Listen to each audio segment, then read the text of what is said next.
The biggest difference between English and most other languages is the timing. In many other languages, stress is evenly placed on each syllable of a word. This results in rhythm issues when speaking English. English is called a stress-timed language. Many other languages that stress specific syllables use accent markers or have predictable patterns.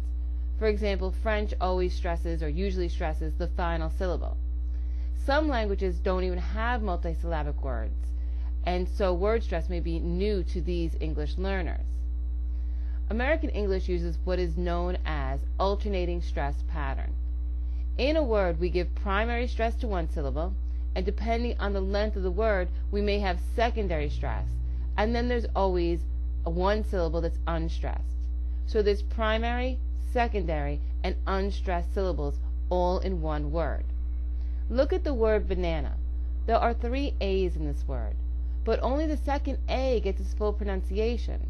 The other 2 A's are reduced to a short, quick schwa or sound.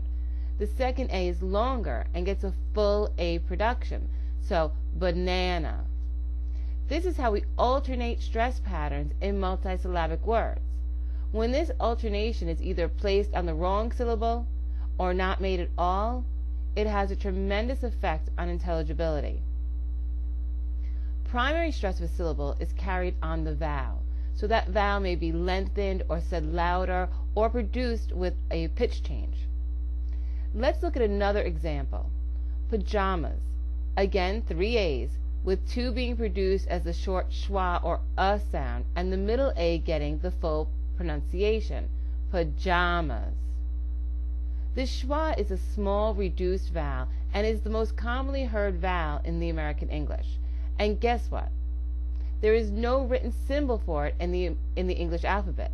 It can be represented by any vowel. Listen to these 3 words: cabbage, cotton, sentence. In these 2-syllable words, the same vowel is used twice. However, the pronunciation of each vowel is quite different. That is because one vowel is in the syllable that is stressed and the other one is not. The vowel that is in the stressed syllable receives its full pronunciation. It is longer and louder than the vowel in the unstressed syllable.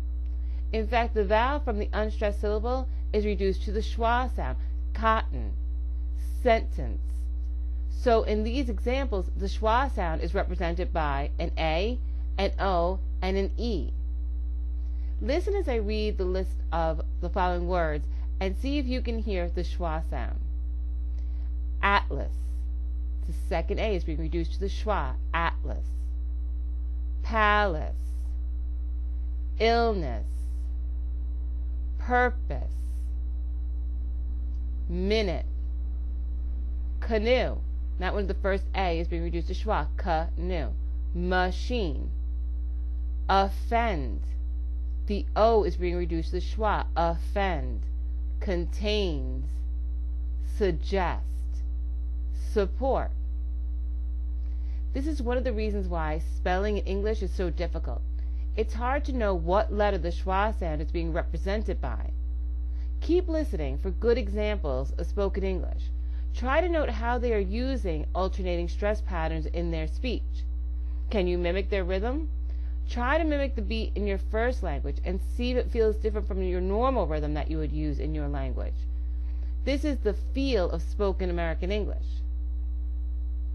Thank you for taking the time to watch my video, and I hope that you found it helpful.